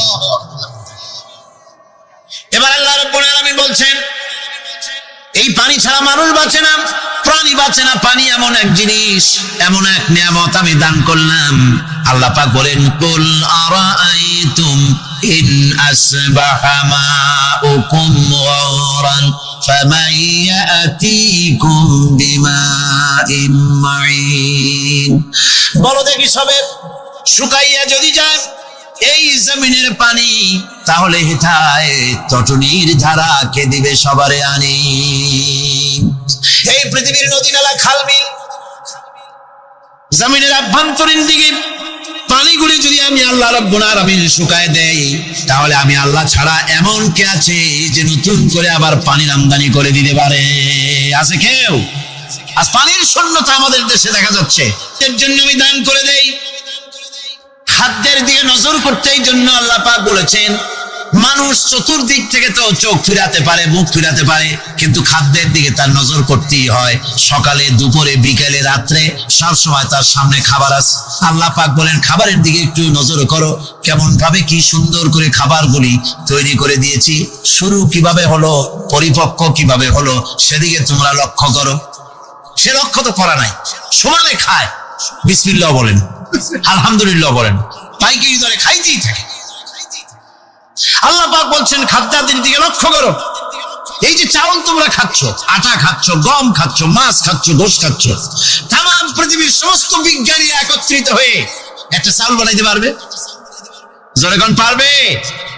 না পারবে। পারবে প্লাস্টিকের চাউল খাবেন আর কলেরা হয়ে মরবেন। পৃথিবীর সমস্ত বিজ্ঞানীরা একত্রিত হয়ে একটি চাউল বানাতে পারবে না, একটা ডিম বানাতে পারবে না। পারবে একটা ডিম বানাতে? পারবে না। বিজ্ঞানীদের প্রশংসা আমরা করি, হ্যাঁ করি। বিজ্ঞানীরা অনেক কিছু বিশ্বকে উপহার দিয়েছে, কিন্তু মূল রবের কাছে আমরা যাই না, তাকে চিনতেও পারি না, সেখানে যাই না। বিজ্ঞানীরা কি করেছে? আল্লাহর বানানো জিনিসগুলি তারা ডিজাইন করেছে। ডিজাইন করতে তো নিষেধ নাই, আর ডিজাইন করাই যায়, সৃষ্টি করতে পারে না। বিজ্ঞানীরা সৃষ্টি করে নাই, ডিজাইন করেছে। কিরকম? আল্লাহ পাক চাউল তৈরি করেছেন। চাউল তৈরি করেছে কে? বলেন না সবাই। এখন আপনারা সেই চাউল দিয়ে পিঠা বানান, পায়েস বানান, সেই চাউল দিয়ে ভাপা পিঠা, আরো কি যেন খায় চট্টগ্রামে, রস দিয়ে। ওটা কি কর? দই পিঠা নাকি ধোয়া পিঠা। সেইভাবে করে আপনি ডিজাইন তৈরি করছেন। আটা দিচ্ছে, আল্লাহ পাক আটা তৈরি করেছেন, গম দিয়েছেন, এই আটা দিয়ে গোলগোল্লা তৈরি হচ্ছে, এর দ্বারা রুটি তৈরি হচ্ছে, এর দ্বারা অসংখ্য রকমের সিমাই টিমাই ইত্যাদি দিয়ে, লাচ্ছা সিমাই, নানান রকমের সিমাই আপনি ডিজাইন করার অসুবিধা নাই। আল্লাহর তৈরি করা কাঠ দিয়ে ফার্নিচার তৈরি হচ্ছে, টেবিল হচ্ছে, চেয়ার হচ্ছে, ঘুষি শুনতে হচ্ছে। আল্লাহ তৈরি করা লোহা দিয়া মাইক হচ্ছে, স্ট্যান্ড গান হচ্ছে, ব্রেন গান হচ্ছে, তারপরে প্লেন হচ্ছে। তাহলে আমি বলতে চাইলাম, বুঝাতে চাইলাম, সমস্ত জিনিস এর স্রষ্টা কে? যারা বলেন কে? বিজ্ঞান শুধু এগুলিকে এক জায়গায় করে অ্যাসেম্বল করেছে, এগুলিকে এক জায়গায় করে এক একটা রূপ দিয়েছে। এখানে বিজ্ঞানের কৃতিত্ব আছে ঠিক, কিন্তু আপনারাই বলেন, লোহা যদি আল্লাহ তৈরি না করতেন এই মাইক তৈরি হতো, রাইফেল তৈরি হতো? আর রাইফেল যদি নাই হতো তাহলে কারাগারের বন্দীগুলো মারতেন কি দিয়া? রাইফেল যদি না হতো যুদ্ধ করতেন কি দিয়ে? ঠিক কিনা? যত মারামারি ইত্যাদি যা কিছু হচ্ছে, তো শুধু মারামারির জন্যই তো আল্লাহ লোহা বানান নাই। লোহার সবচাইতে বড় প্রয়োজন হচ্ছে জমিন কর্ষণ করা, জমিন চাষ করা। এই জমিন চাষের জন্য লাঙ্গল দরকার, শাবল দরকার, খোমতা দরকার, কোদাল দরকার। এই লোহার দাম কেউ আল্লাহ পাক এত লোহা বেশি দিয়েছেন, যার জন্য লোহার দাম কম। সোনা কম দিয়েছেন যেহেতু সোনার প্রয়োজনীয়তা কম, লোহার প্রয়োজনীয়তা বেশি, এই জন্য লোহা বেশি দিয়েছেন, দামটা কমে গেছে, যার জন্য আপনার আমার জন্য কিনে ব্যবহারটা সহজ হয়েছে। কথা ঠিক কিনা বন্ধুগণ? আল্লাহ রাব্বুল আলামিন এইভাবে করে মানুষের রুবুবিয়তটা, আল্লাহ পাকের রুবুবিয়ত হচ্ছে এই, তিনি মানুষকে সুন্দর করে সৃষ্টি করে যা কিছু প্রয়োজন সবকিছু খাওয়াচ্ছেন, দিচ্ছেন। সে আল্লাহ পাক প্রশ্ন করছেন, কুল মান ইয়ারযুকুকুম মিনাস সামাই ওয়াল আরদ আম্মান ইয়ামলিকুস সামআ ওয়াল আবসারা ওয়া মান ইয়াখরুজুল হাইয়্যা মিনাল মাইয়িতি ওয়া ইউখরিজুল মাইয়িতা মিনাল হাইয়্য। আকাশের প্রশস্ত বুক থেকে এবং জমিনের এই প্রশস্ত বুক থেকে কে রিজিক, তোমাদের খাদ্যকে উৎপাদন করে? কে নির্জীব থেকে সজীবকে বের করেন? আর কে সজীবকে নির্জীবে পরিণত করেন? তিনি কে? তিনি হচ্ছেন আল্লাহ পাক। আল্লাহ পাক বলছে, এই প্রশ্ন যদি তাদেরকে করা হয় তো তারা কি বলবে? আল্লাহ পাক বলেন, وَمَنْ يُدَبِّرُ الْأَمْرَ فَسَيَقُولُونَ اللَّهُ فَقُلْ أَفَلَا تَتَّقُونَ। হে নবী, এদেরকে প্রশ্ন করুন। এদেরকে যদি প্রশ্ন করা হয় এই পৃথিবীর সুন্দর পরিচালনা পদ্ধতি কে করেন, তাহলে তারা এক কথায় বলবে, নিজের থেকেই বলবে, আল্লাহ। কে করছেন? সবকিছু আল্লাহ। আল্লাহ পাক বলেন, নবী তাহলে তাদেরকে বলেন, এ কথা জানার পর, এ কথা বোঝার পরেও কেন তারা ঔদাসীন্যতা দেখাচ্ছে? কেন তারা গাফিল হয়ে যাচ্ছে? কেন তারা আল্লাহ পাককে ভয় করে তার পথের অনুসারী হচ্ছে না? যে আল্লাহ রাব্বুল আলামিন এত কিছু করছেন, তিনি তার পরিচয় সম্পর্কে বলে দিচ্ছেন, ফাযালিকুমুল্লাহু রাব্বুকুমুল হক ফামাযা বা'দাল হক ইল্লাদ দালাল। নিশ্চয়ই এসবের মূলে রয়েছেন তোমাদের রব, আমাদের আল্লাহ, আমাদের রব। সুতরাং উজ্জ্বল সত্য প্রকাশিত হওয়ার পর গোমরাহি ছাড়া আর কিছুই বাকি থাকে না। সুতরাং যারা সত্যের পথের অনুসরণ করতে চায়, রবকে চিনতে হবে, আল্লাহ পাককে জানতে হবে এবং তাকে অনুসরণ করতে হবে, তাকে রব হিসেবে চিনতে হবে। আমার বন্ধুগণ, এটা হচ্ছে সেই রুবুবিয়ত ইলাহি যার দিকে হযরত মূসা আলাইহিস সালাম ইঙ্গিত করেছিলেন ফিরআউন যখন তাকে প্রশ্ন করেছিলেন, ফামান রাব্বুকুমা ইয়া মূসা। হে মূসা, তোমাদের দুজনের রব কে? তোমাদের রব, তোমাদের প্রভু কে? তিনি জবাব দিলেন, রব্বুনাল্লাযী আ'তা কুল্লা শাইইন খালকাহু সুম্মা হাদা। রব হচ্ছেন আমাদের তিনি, যিনি নাকি আমাদের প্রতিপালক, আমাদেরকে সৃষ্টি করেছেন এবং আমাদেরকে হেদায়েত দিয়েছেন, সঠিক পথের দিশা দিয়েছেন।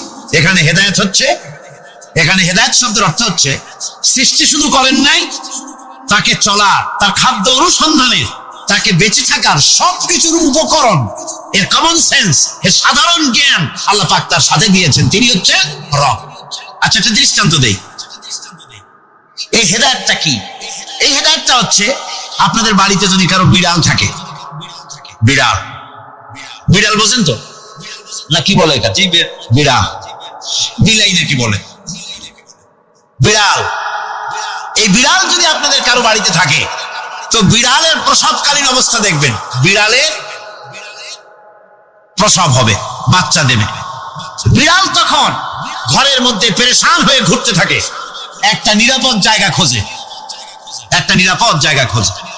প্রসব করার 2-3 দিন আগের থেকে খুঁজতে থাকে তার জন্য নিরাপদ জায়গা কোনটা। এরপরে খুঁজতে খুঁজতে প্রসবের দিন সে সত্যিকারের ঘরের মধ্যে সবচেয়ে কোনাকানা জায়গা যেটা, সেই রকম একটা নিরাপদ জায়গা সে বেছে নিল।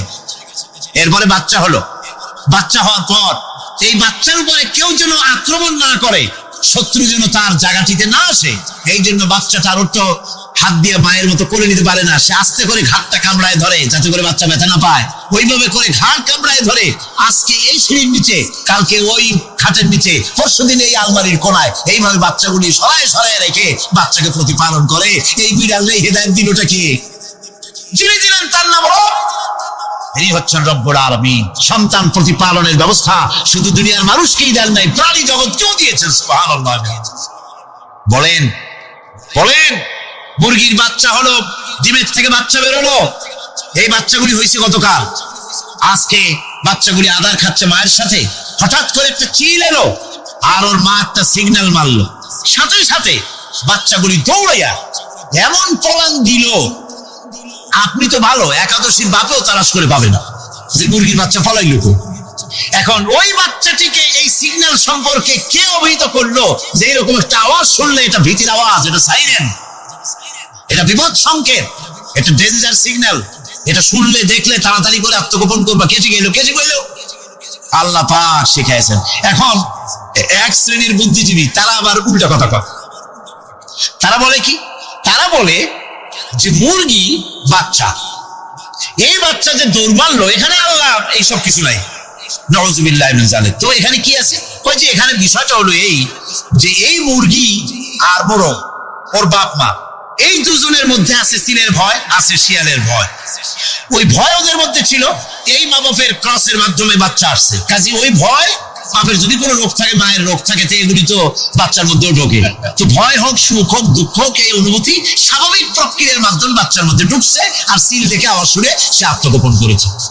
এইটা আমি পড়িয়া আমি আমার আলোচনা এক জায়গায় বললাম বুদ্ধিজীবীদের উদ্দেশ্যে, যদি সত্যি তাই হয়, মোরগ আর মুরগি মা বাবার মধ্যেই ভয় আছে বলে বাচ্চার মধ্যেই ভয় ঢুকছে, সেই জন্য সে আত্মগোপন করছে, তাহলে আবার মানুষের ব্যাপারে কথাটা আনি। মানুষেরা সাপের ভয় করে না, মহব্বত করে? কথার জবাব দিলে না। যখন তখন মনে হয় আপনারা সাপ বুঝি ভালোবাসেন। সাপ আমরা সকলেই ভয় পাই, মায়ও ভয় পায়, বাবাও ভয় পায়। এই মায়ের গর্ভে সন্তান এসছে, সন্তানের বয়স 2 বছর, 2.5 বছর, ঘরের মধ্যে কেউ ছিল না, ঘরের মধ্যে একটা সাপ আসছে, একটা সুন্দর সাপ, দেখতে সুন্দর, কিন্তু সে সাপে কামড়ালে মানুষ মরে যায়। ওই সাপটা মাথা উঁচু করে ঘোড়া ধরেছে। এই বাচ্চাটা কি সাপ দেখে দৌড় মারবে, না বাচ্চাটা ওই সাপটাকে ধরার জন্য সে এগিয়ে যাবে? কোনটা করবে? এগিয়ে যাবে। তাহলে মা বাপের ভয়, তাদের মা বাপের রক্তের মধ্যে, শিরার মধ্যে সব জায়গায় সাপের ভয়, তার মাধ্যমে বাচ্চা এসে ওই বাচ্চার মধ্যে সাপের মহব্বত হলো, কারণ ভয় হলো না, কারণ বাচ্চা অবস্থায়।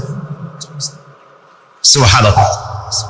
আমার বন্ধুগণ, মুরগির বাচ্চাকে হেফাজত করার জন্য বুদ্ধিমান প্রাণী মানুষ তার কাছে নাই বলে আল্লাহ রাব্বুল আলামিন তারে বাচ্চা অবস্থা থেকে বোঝার তৌফিক দিয়েছেন কোনটা ভয়ের আওয়াজ, কোনটা হলো বিপদের আওয়াজ।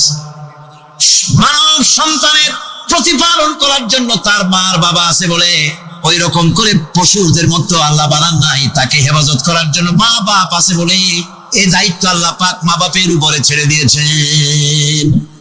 মা বাপ তাকে হেফাজত করে। রুবুবিয়তের প্রতিপালন, হেদায়েতের এই প্রতিপালন আল্লাহ পাক মানুষকে এভাবে করে তাদেরকে হেদায়েত দিয়েছেন, তার পথের চলার দিশা দিয়েছেন। পিঁপড়া খাদ্য সংগ্রহের ব্যাপারটা দেখেন, রব্বুল আলামিন যে সমস্ত জাহানের রব, তাহলে বোঝা যাচ্ছে রব জগৎ একটা না, জগৎ, কথা বুঝতেছেন আমার? জগৎ একটা নয়, অসংখ্য জগৎ আছে, বহুমাত্রিক জগতের কথা এখানে আল্লাহ পাক বলছে। আমি এই জন্য বলি যে কোরআন হচ্ছে বিজ্ঞানের উৎস। কোরআন বিজ্ঞানের কি? বিজ্ঞানের আবিষ্কার যত বাড়বে, বিজ্ঞান চিরটা কাল কোরআনের কাছে ভিক্ষার হাত দিয়ে এতিমের মতো দাঁড়ায় থাকবে কিয়ামত পর্যন্ত।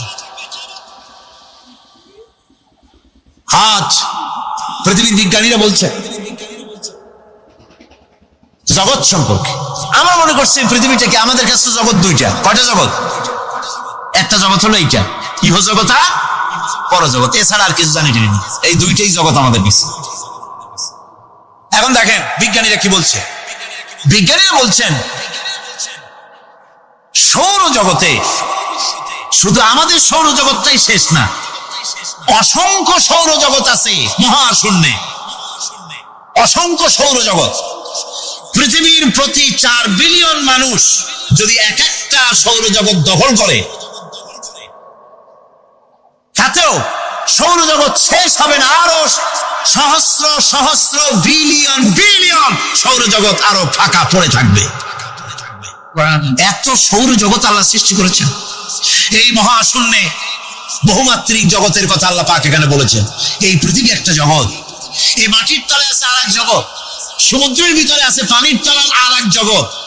আর মহাশূন্য যে কি তা আপনার মাথায় শূন্য হয়ে যাবে চিন্তা করতে করতে। এই জন্য বিজ্ঞানীরা, বড় বড় বিজ্ঞানী, এরা কিন্তু নাস্তিক হয় না। বর্তমান বিজ্ঞানীরা চিন্তা করে গবেষণা করে খেয়ে হারিয়ে ফেলছে মহাশূন্যকে দেখে। যেখানে আছে গ্যালাক্সি, যেখানে আছে মিল্কি ওয়ে, যেখানে রয়েছে অসংখ্য তারকা, এই পৃথিবীটা মহাশূন্য আল্লাহ যেভাবে তৈরি করেছেন, সেই তুলনায় এই পৃথিবী একটা মার্বেলের চাইতে খুব বেশি একটা বড় কিছু হবে বলে মনে হয় না। পৃথিবী যদি হয় একটা মার্বেলের মতো, তাহলে আমরা যে মানুষ, আমাদের অস্তিত্ব কোথায় চিন্তা করেন। এবার মহাশূন্যে চলেন। মহাশূন্য সে কি বিশাল মহাশূন্য। একটা তারকা থেকে আর একটা তারকায় যদি যেতে হয়, তাহলে সহস্র সহস্র বিলিয়ন বছরের দরকার হবে। কি বছর? এই দুনিয়ার বছর না, আলোকবর্ষ, লাইট ইয়ার। আলো চলে প্রতি সেকেন্ডে কত? 1,86,000 মাইল। এই 1,86,000 মাইলের সেকেন্ড, এর মিনিট, এর ঘন্টা, এর দিন, এর মাস, এর বছর, এই আলোকবর্ষ। সহস্র সহস্র আলোকবর্ষ পার হয়ে যাবে এক তারকা থেকে আর এক তারকায় পৌঁছানো সুকঠিন। এ ধরনের অসংখ্য তারকা আল্লাহ পাক তৈরি করে রেখেছে। সূর্য হচ্ছে পৃথিবীর চাইতে 13 লক্ষ ফুট বড়। এরকম সূর্য বিজ্ঞানীরা এখন বলছে, আগে বলতো 1 কোটি সূর্যের চাইতে বড় তারকা, এখন বলতেছে এই রকমের পৃথিবীর চাইতে 13 লক্ষ বড় যে সূর্য, এরকম 3 কোটি সূর্য খাইয়ে ফেলাইতে পারে। এরকম সহস্র সহস্র তারকা এক একটা গ্যালাক্সির ভিতরে আল্লাহ পাক তৈরি করে গেছে। এখন মনে হচ্ছে যে এই তারকাগুলি বড় না, এই তারকাগুলির চাইতে আবার বড় জিনিস কি, সেটাকে বলা হয় ব্ল্যাক হোল। সেটাকে বলা হয় ব্ল্যাক হোল, অন্ধকার কূপ। ব্ল্যাক হোল আবার ম্যান হোল বুঝবেন না, কিন্তু ম্যান হোলের ঢাকনা চুরি হয় যেমন। তবে একটা দৃষ্টান্ত আপনি বুঝতে পারেন, রাস্তায় রাস্তায় যেমন অসংখ্য ম্যান হোল আছে, ওই রকম করে মহাশূন্যে অসংখ্য ব্ল্যাক হোল আছে, একটা দুইটা না, অসংখ্য। এই ব্ল্যাক হোল আবার দেখা যায় না, অদৃশ্য ব্ল্যাক হোল। এই ব্ল্যাক হোলগুলো কি? এগুলি কোরআনে কারীমের মধ্যে আল্লাহ পাক বলেছেন, ফালা উকসিমু বিমাওয়াকিন নুজুম, ফালা উকসিমু বিমাওয়াকিন নুজুম, শপথ সেই পতনের স্থানের যেখানে নক্ষত্র সমূহ ধ্বংস হয়ে যায়, ধ্বংসপ্রাপ্ত হয়। কসম সেই স্থান সময়ের। সুবহানাল্লাহ। এই অন্ধকার কূপের, এই অন্ধকূপের কসম করছেন আল্লাহ পাক। সেই অন্ধকূপটা কি? সেই ব্ল্যাক হোলটা কি? সেই ব্ল্যাক হোল হচ্ছে ওই যে তারকার কথা বললাম, যে সূর্য খাইতে পারে, 3 কোটি সূর্য খাইতে পারে। এই রকমের তারকাগুলি ঘুরতে ঘুরতে কোন এক কারণে যখন সে ব্ল্যাক হোলের রেঞ্জের মধ্যে এসে যায়, তখন ব্ল্যাক হোল ওকে এমন ভাবে চুষে হজম করে ফেলে, যেমন বাচ্চা চকলেট চুষে খাইয়া ফেলায়। এরকম ব্ল্যাক হোলগুলি অত বড় তারকাগুলি খাইয়া চুষে শেষ করে ফেলে যায়। সুবহানাল্লাহ বিহামদিহি। বিজ্ঞানীরা বলেছেন, আমাদের এই পৃথিবীটা, আল্লাহ না করুন কখনো, আমাদের এই পৃথিবীটা যদি কোনো ব্ল্যাক হোলের আওতায় পড়ে, ওর রেঞ্জে আসে, তাহলে মাত্র 2 সেন্টিমিটারের মধ্যে পৃথিবীটা তার ঘনত্ব লাভ করে ব্ল্যাক হোলের মধ্যে অদৃশ্য হয়ে যাবে, হারায় যাবে, অস্তিত্ব থাকবে।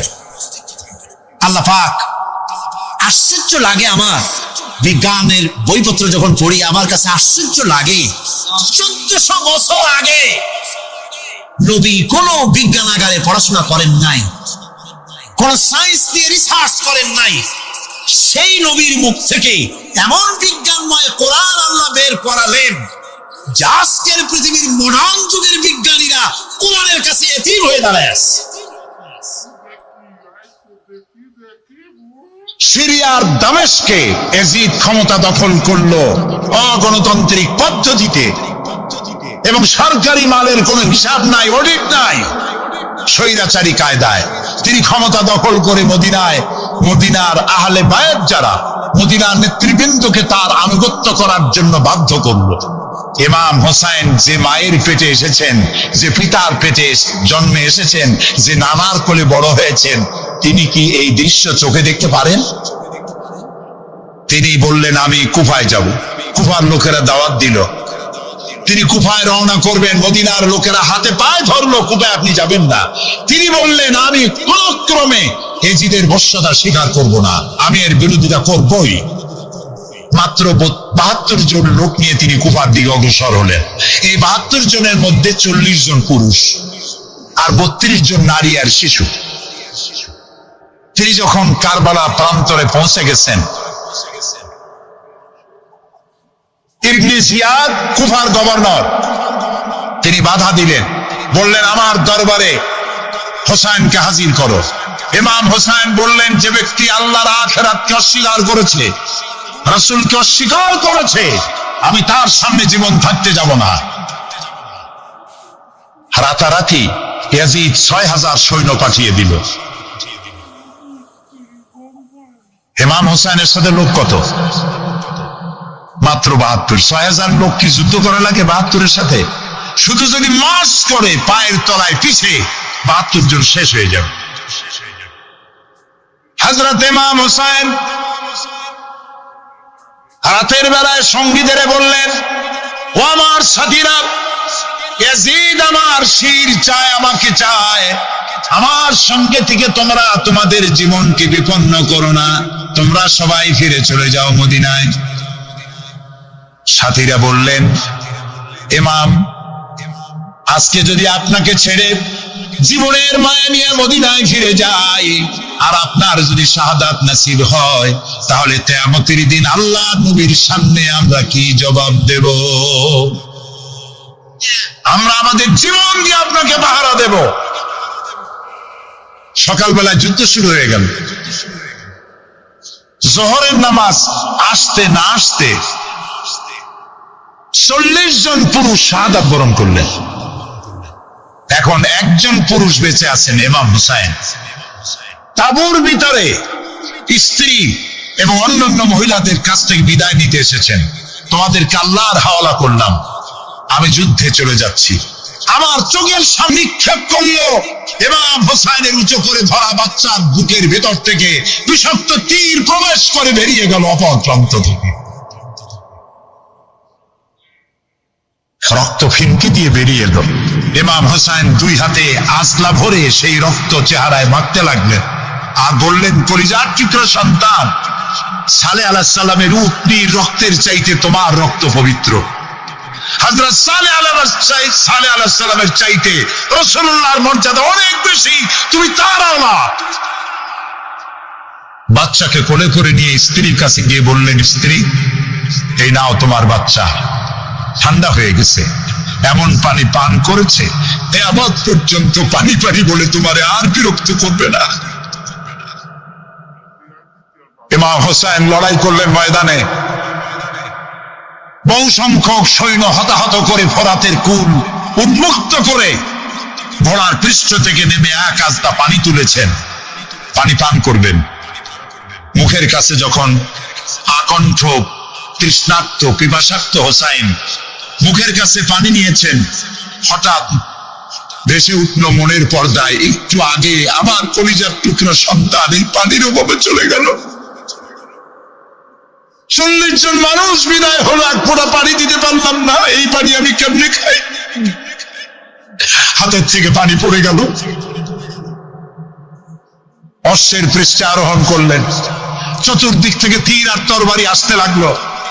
ইমাম হোসেন বললেন, থামো, একটু থামো, তোমরা কাকে তীর বিদ্ধ করছো?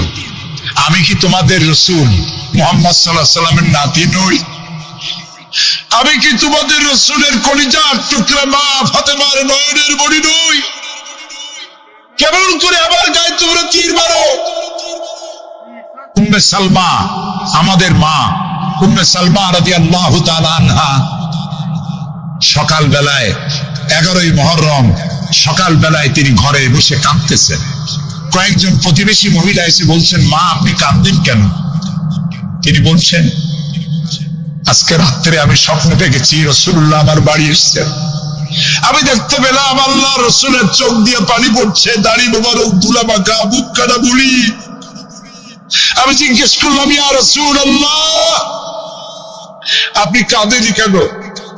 মুখখানা মলিন কেন? দাড়ি মোবারকে ধুলাবালি কেন? রাসূলুল্লাহ বললেন, উম্মে সালমা তুমি জানো না আমি এইমাত্র কারবালা থেকে এসেছি। আমি দেখে এলাম আমার কলিজার টুকরা হুসাইনের শীত মুবারক তার দেহ থেকে বিচ্ছিন্ন করে ঘোড়ার পদতলি, ঘোড়া দিয়ে পদদলিত করা হয়েছে তার দেহ মুবারক। ইসলাম এত সহজে আসে নাই, অনেক রক্ত পাড়ি দিয়ে এসেছে ইসলাম। হযরতে হোসাইনের মস্তক মুবারক ইয়াজিদি সৈন্যরা একটা প্লেটে করে নিয়ে কুফার গভর্নর ইবনে জিয়াদের সামনে রেখেছে। ইবনে জিয়াদ চেয়ারে বসা, সিংহাসনে বসা, ইমাম হোসাইনের মস্তক মুবারক তার পায়ের কাছে রেখেছে। কলঙ্কিত ইতিহাস, কি করে আমি শুনাই আপনাদেরকে?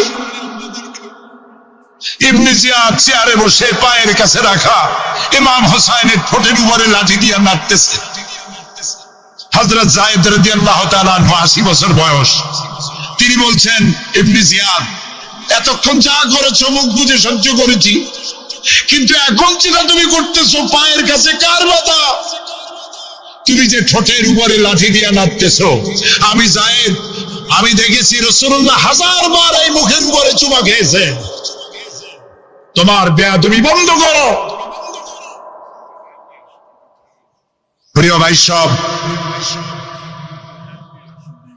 রাজতন্ত্র নয়, পরামর্শ ভিত্তিক সমাজ ব্যবস্থা প্রতিষ্ঠার জন্য আল্লাহ তাআলা ইসলাম দিয়েছেন, দ্বীন দিয়েছেন। আমার ছোটবেলার কথা আমি দেখেছি শশীরা মাদ্রাসায় পড়তাম, আব্বা টাকা দিতেন মাদ্রাসায় যাওয়ার সময়, আবার মা আবার মুরগির ডিম বিক্রি করা, বিভিন্ন জিনিস বিক্রি করা বা বাজার করা পয়সা, উদ্বৃত্ত কিছু পয়সা আব্বার অজান্তে আমার হাতের মুঠার মধ্যে দিয়ে দিতেন। যখন মাদ্রাসার দিকে রওনা হয়েছি, পর্দার আড়াল থেকে দরজা থেকে দেখতাম, যতক্ষণ তাকায় দেখতেছি চোখ থেকে পানি দরদর করে পড়তেছে। সুবহানাল্লাহ, মা কি জিনিস! আল্লাহ আল্লাহ আল্লাহ। বিদেশে যদি কারো সন্তান মারা যায়, সবার জানার আগে কবি বলতেছেন, বিদেশে বিরাজ্য যার পুত্র মারা যায়, পশু পক্ষী না জানিতে আগে জানে মা। মায়ের কলিজার তারে টান লেগে যায়, মা বুঝতে পারে আমার সন্তান তো নাই। ইতালির রাজধানী রোম, রোম প্রাচীন সভ্যতার লালন ভূমি। কোরআনে কারিমে সূরায় রোম রয়েছে, এই রোম সেই রোম।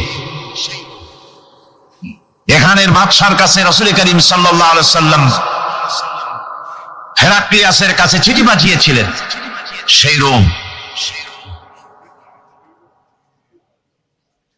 12 থেকে 15 হাজারের মতো বাংলাদেশি মুসলমান সেখানে আছে।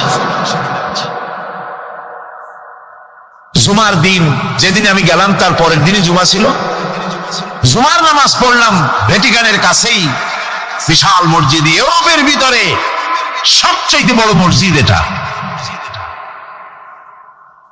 রোম ইসলামের দুশমনদের রাজধানী।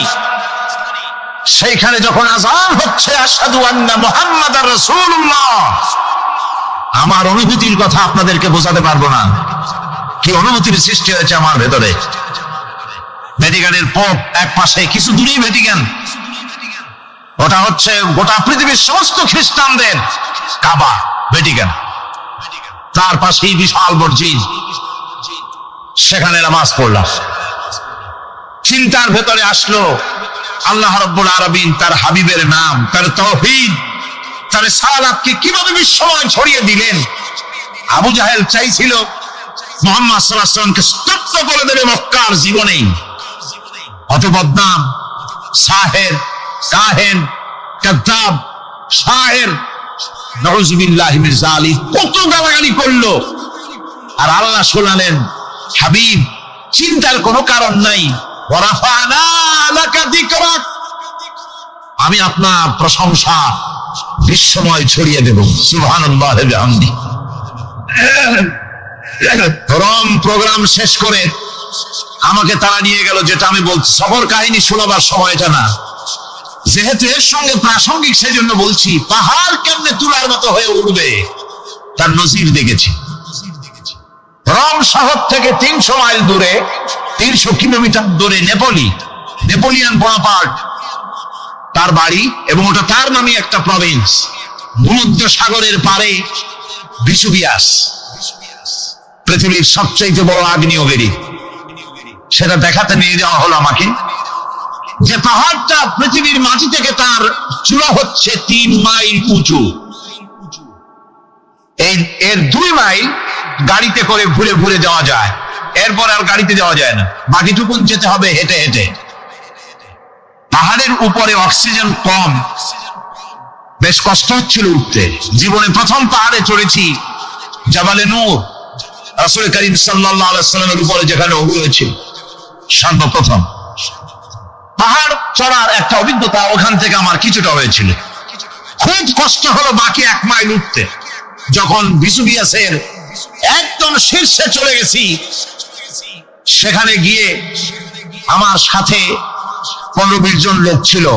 আমি নিজে আল্লাহু আকবার বলে আমার গলা থেকে আওয়াজ বেরিয়ে গেল। আমি দেখতে পেলাম ভিসুভিয়াসের শীর্ষে বিশাল গর্ত। আমার মনে হয় গর্তটা এই মাঠের 1/4 হবে, এই মাঠের 1/4 হবে গর্তটা। সেই গর্তটার গভীরতা হচ্ছে 1.5 কিলোমিটার। এইখান থেকে পাথরগুলি উত্থিত হয়েছে, আগ্নেয়গিরি পাথর আগুনে গলে লাভা হয়ে এগুলি পাহাড় বেয়ে উপচে পড়েছে, চতুর্দিকে 12 মাইল ছড়িয়ে গিয়েছে। আমার মনে পড়লো ওয়াকুদুহান নাস ওয়াল হিজারা, জাহান্নামের আগুনের ইন্ধন হবে মানুষ আর পাথর। আমি সেখানে সেজদায় পড়ে গিয়ে কান্নাম আর বললাম, আল্লাহ জাহান্নামের আগুন হারাম করে দিও আমাদের জন্য। পাথর কিভাবে গললো, গলে পাথরগুলি গলে পুড়ে চতুর্দিকে পড়েছে, ছিটকেছে, চতুর্দিকে ছিটকে পড়েছে। সেই পাথরগুলি ছিটকে ছিটকে যেগুলি পুড়ে পড়েছে, সেগুলিকে দূরে সাদা রঙের বলে মনে হয়, কোনোটা সাদা কোনোটা কালো, মনে হয় যেন তুলার মতো হয়ে পড়ে আছে চতুর্দিকে। 1944 সনে তৃতীয়বারের মতো ভিসুভিয়াস যে অগ্নিগিরি, যে অগ্নি উৎপাত করে, তাতে আশেপাশের 12 মাইল এলাকা এফেক্টেড হয়ে যায়। পাথরগুলি গলে এভাবে বিধ্বস্ত করে দিয়েছে। এখান থেকে এখানে জোহরের নামাজ, আসরের নামাজ আমরা পড়লাম, আল্লাহর কাছে খুব দোয়া করলাম। এখনো ধোঁয়া উঠতেছে, এখনো পাহাড়ের ফাটল দিয়ে ধোঁয়া উঠছে। একজন হাত দিয়ে আমাকে বলল যে খুব গরম লাগে ধোঁয়াগুলি। ওখানকার লোকেরা বলল যে ভেতরে এখনো আগুন আছে, তবে সুপ্ত, যে কোনো মুহূর্তে আবার তা জাগ্রত হতে পারে। আমরা সেখান থেকে নেমে এলাম।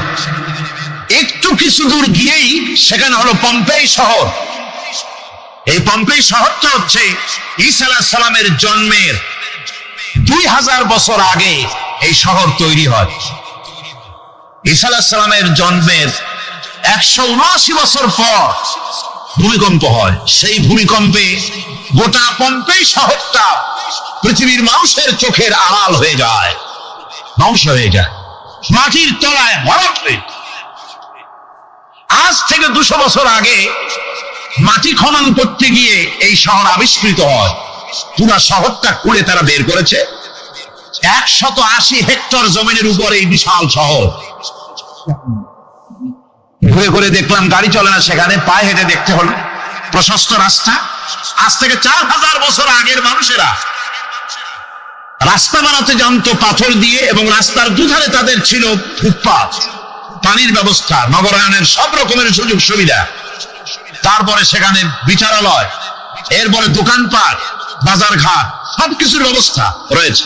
বিশাল বিশাল পাথরগুলি দিয়ে পিলার তৈরি করা। ভাবলাম এই পিলারগুলি, এই পাথরগুলি তারা কিভাবে ক্রেন ছাড়া এত উপরে উঠালো কি করে, আমার মাথায় আসলো না। পাথর কেটে কেটে সুন্দর সুন্দর অঙ্কন শিল্প তারা করেছে। এরপরে ঘুরতে ঘুরতে বাদশার রাজার বাড়িতে গিয়ে ঢুকলাম। সেখানে গিয়ে দেখলাম উলঙ্গ এত মূর্তি পাথরের তৈরি করা, পাথর কেটে কেটে দেওয়ালে যৌন মিলনের এমন কোন অশ্লীল ছবি নাই যা তারা সেখানে তৈরি করে নাই।